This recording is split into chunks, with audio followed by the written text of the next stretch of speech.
Thanks a lot for staying with TVC Breakfast. Now, in the first quarter of the year 2022, Nigeria lost a staggering $1 billion to crude oil theft.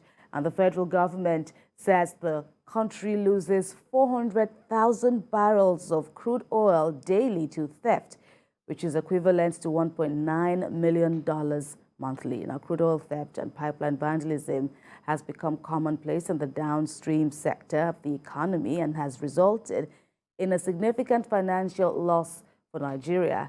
According to the Group Chief Executive Officer of NNPC Limited, Mele Kyari, the country hardly meets the production quota due to the activities of crude oil thieves. What's the way forward and how do we use the sector to improve the economy? That's what we'll be discussing now as we bring in energy consultant and public affairs analyst, Comrade Bala Zakka, who joins us via Zoom. It's good to see you again, Comrade Zakka. Good morning. Thank you, and good morning to your global viewers and audience. Tell us your first thoughts regarding this staggering losses Nigeria has incurred due to oil theft on its downstream sector. Thank you for that excellent question. But the first thing I will do is probably to explain what theft is all about based on my understanding.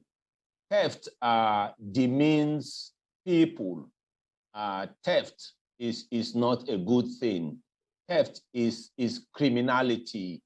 Theft generally removes and takes away everything that has to do with integrity, of whether you're talking about individuals, whether corporate bodies or even nations. And from your prologue, you said Nigeria is losing about 400,000 barrels of crude oil per day. Between you and I, some people may just think when you say 400,000 barrels, you are just talking about maybe some drums, or some buckets of crude oil. But by the time one carries out the necessary conversions, 400,000 barrels of crude oil per day is equivalent to 2,000 tankers that are of 33,000 liters. Just imagine a 33,000 liter tanker passing. 400,000 barrels is equivalent to 2,000 of those tankers. And that's the quantity Nigeria is losing per day. That is staggering. That is scary. And you cannot explain lawlessness beyond that. It simply means Nigeria is losing about 2,000 tankers of such capacity from crude oil only. In fact, that quantity alone, by the time you refine it and you come up with the different derivatives or components, the quantity of petrol you will get from that, the 400,000 barrels of crude oil will be close to 70 million liters of crude oil, almost equivalent to what Nigeria is importing. I'm not talking about the other products. So it's demeaning. It's a criminality that must be stopped with immediate effect. That there's a lot of indifference from the government on this matter, because this thing has been going on for decades and decades and so on. Some of it is such a terrible thing. I remember visiting the State Department years ago with a top member of government, and we were discussing with the United States, the Assistant Secretary of State for Africa, and he was giving a graphic picture of what was happening in the Niger Delta, how the ship that was stealing crude oil, what they call it bunkering, the ship will be out there on the high seas, waiting, on our own territorial waters, waiting for them to transfer the crude. And the thing will go right onto the ship, and then they will sail off in peace. So this is not as if this is not the kind of thief that Jesus Christ was saying that like a thief in the night. This is broad day robbery going on. It is not as if it's a matter that will live, that happens sneakily. It is a matter in which the government knows, the army knows, the politicians know, the president knows, everybody knows, but everybody does nothing about it. Are we kidding ourselves? Thank you for that excellent question. From the stakeholders you listed and you said they know, that will also provide the answer straight away. That simply means the stealing we are talking in this context is not the regular theft by petty thieves or criminals. What you painted now can be described as a well-crafted and a well-syndicated criminality. And when you were saying that some security agents or people that have to do with the security of these nations painted also a particular picture, the way I can explain it is they are technically saying that the control mechanisms have failed. And in this case, all the control mechanisms. And when you talk about control mechanisms in this context, we have what we call the preventive control mechanisms, the detective control mechanisms, and the corrective control mechanisms. And let me explain them. When you are talking about detective control mechanisms, that means there should be a mechanism, there should be a model or an approach that will make you or enable you to detect the criminal. To prevent the criminal from even coming close to that point of committing the crime. The only way that will make, the only thing that will make the criminal to succeed is if the preventive mechanism fails. And in this case, that means the preventive mechanisms have not been working, and that's why the criminals come in. Then, even when a criminal is able to beat the preventive control mechanism, at the point of carrying out the act, the detective control mechanism should be triggered or should be able to trigger or come up with an alert, and you will be able to detect. That's why somebody can beat you and prevent you from knowing when he or she is coming in to commit an act of criminality. But you should be able to have a control mechanism that should be able to detect the person. So in this case, even when the criminals came in, they couldn't be detected. But the worst part of it is that even after carrying out the crime, the corrective control mechanisms also fail. We were not able to trace, chase, go after these criminals and retrieve the booty of criminality from them. So I can best summarize what you explained by saying that the three control mechanisms, namely preventive, detective, and corrective mechanisms, have all failed, which is very, very unfortunate. You cannot explain lawlessness beyond the failures of three control mechanisms. Very, very unfortunate.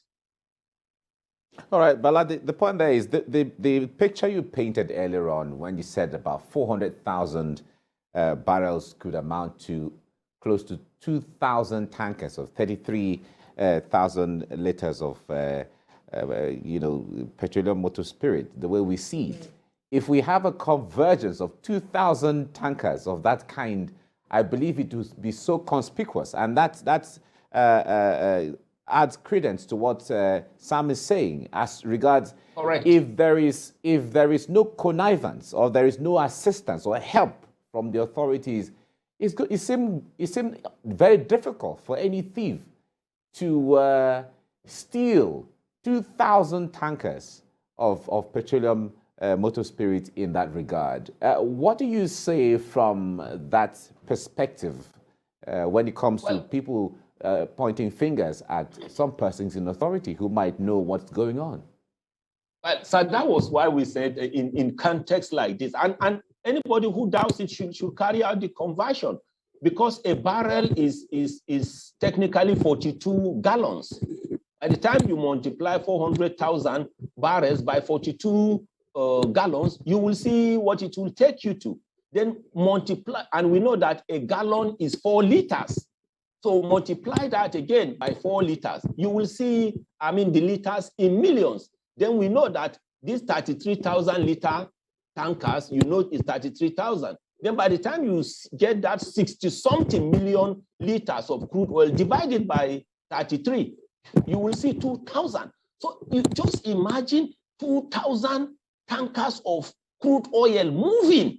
So I think I will agree with what Sam said. You must have a way of cutting them away. A way of moving them out through illegal bunkering. And like he said, a big ship is probably there that you will put the quantities. In such case, the best way to describe it is to say it is a well-crafted and a well-syndicated criminality.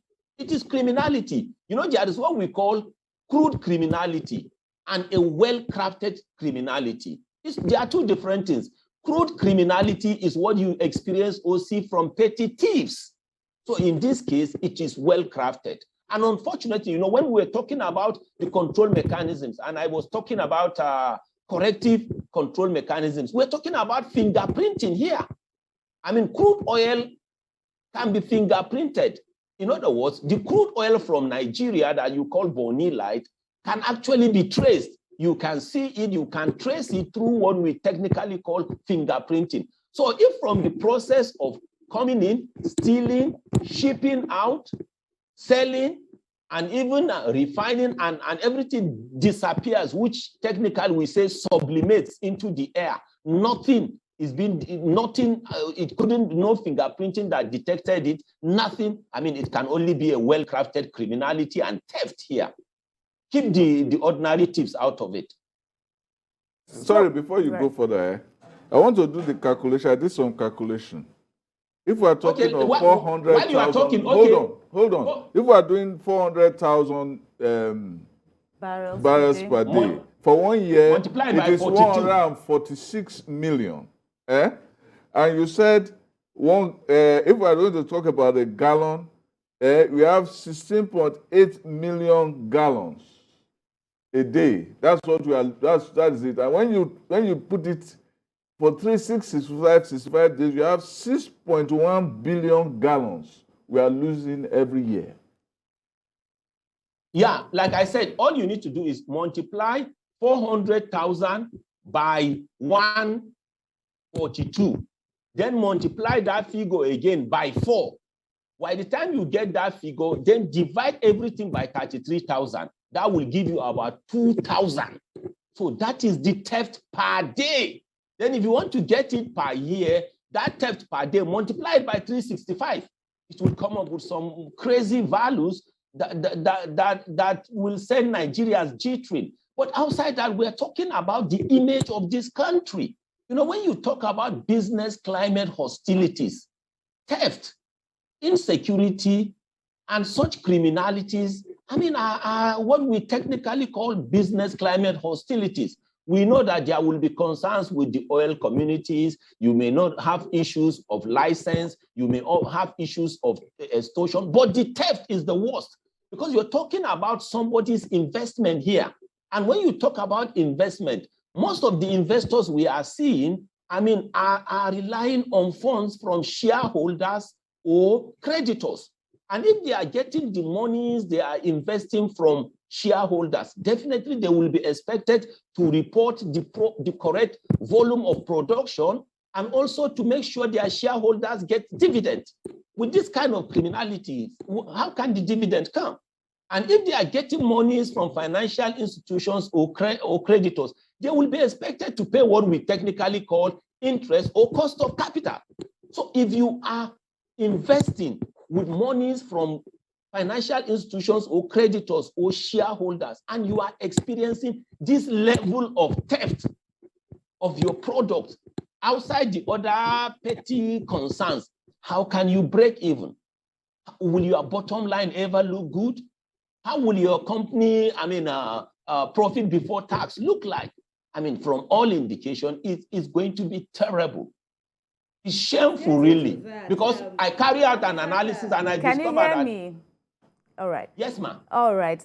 Thank you so much. You actually, spoke my mind there because I wanted to talk about what's been described as the gale of divestment by these oil majors who have come, for the crude oil excavation purposes. But then on the other hand, now Nigeria not being able to meet its OPEC production quota as attributed by Mele Kyari of NNPC Limited. What's the impact of that? Before I said that, I actually wanted to be economical with certain things I want to say in this context or in this discussion. But honestly, in national interest, it pays to sometimes be honest, even as political and economic leaders. When the oil and gas companies, especially international oil and gas companies that we technically call IOCs, were divesting, were selling off their oil and gas assets on land and swamp or shallow water locations in particular, our leaders were saying that the reason was because these oil companies were trying to go green. They were trying to go into renewable energy. I felt bad and sorry as a practitioner and with the little experience I have in the oil and gas industry. Our leaders should have openly told the citizens the truth. The reason why some of these companies are going away is because the criminality they are experiencing, the hostilities they are experiencing, especially on the side of theft, is becoming alarming. But our leaders were saying the reason was because some of these companies were going into cleaner fossil fuel, renewable energies, so they don't need some of those land and swamp assets, and that will be an opportunity for Nigerian indigenous companies to come in and invest and boost the GDP and whatever of Nigeria. So you can imagine somebody like me hearing our leaders that we respect talking like that. And I knew it's a lie. Because when you call people leaders, to me, this is my definition of leaders. Leaders are people that we have collectively handed over our economic, political, and social destinies into their hands to manage for us in national interest. So if such criminality is taking place, they should also be honest to us and tell us the truth. That does not mean we will say they are bad leaders. But we knew that we were losing through this divestment was as a result of business climate hostilities. And you hear your leaders addressing citizens and saying, no, these oil companies are leaving for good. Meanwhile, you know the truth. So in context like this, please, our leaders should tell us the truth. And the fact that they tell us something negative wouldn't make us to hate them. They are our political parents and economic parents. They should be open to Nigerians. Well, the new energy law, The petroleum industry bill and so on. Yeah. It has not affected the way things run. I mean, if we spent years talking about changing the law, changing the bill, changing the industry, we've just done a cosmetic show. Sir, it's very clear. I explained that also in those days when we were talking about the petroleum industry bill. And I said, this is not correct. If you say something is a bill, you look at the sector or industry. In the context of Nigeria, the kind of people that they should have congregated will have been oil and gas journalists, oil and gas economists, oil and gas engineers, oil and gas lawyers, and even oil and gas community leaders or environmentalists. Those are the people that were supposed to sit down together, look at the old laws, and now come up with their points. Because when you say production means a different thing to oil and gas lawyer. It means a different thing to an oil and gas economist or accountant or engineer. And when you talk about degradation, it will mean a different thing. So if these different stakeholders come together and agree on either compensation, security, refining, and whatever, they can now package everything and present it to our lawmakers. Then the lawmakers should still meet this team and ask them questions. So that if a lawmaker hears the word fishing, he shouldn't think he's fishing in the river. Fishing means going to get something that is lost. And when we say biodegradation, he should understand what demand from oil and gas environmental community is talking about. Then when a lawyer talks his own, we will know. And in national interest, you will collate these things. But when they were discussing, I mean, I saw the kind of people that were invited to the public hearing, and I felt sorry for Nigeria. I mean, what are we seeing today? In fact, a practical thing was that the downstream sector of the Nigerian oil and gas industry was going to be deregulated. And I said, what? For an importing nation like Nigeria, for a country with minimum wage, not up to even $100 per month, for a country that is suffering from Bala Zakka, let me put you on hold a little bit. Eroded. Bala, let me put you on hold a little bit because we just have 1 minute before we leave. Now, we all know that Nigeria is not the only oil-producing country in the world. We've had success stories in Saudi Arabia, United Arab Emirates, Bahrain, Iran, you name it. When it comes to detection of oil, they have the technology. How challenging is it for Nigeria to imbibe this technology to ensure that we know where every single drop of our oil is and where it is going? Well, like I said, I mean, the principle is to use what we call fingerprinting. You can trace it to anywhere. It's just like even when you want to monitor pipe vandalism, I mean, you have controls in the offices.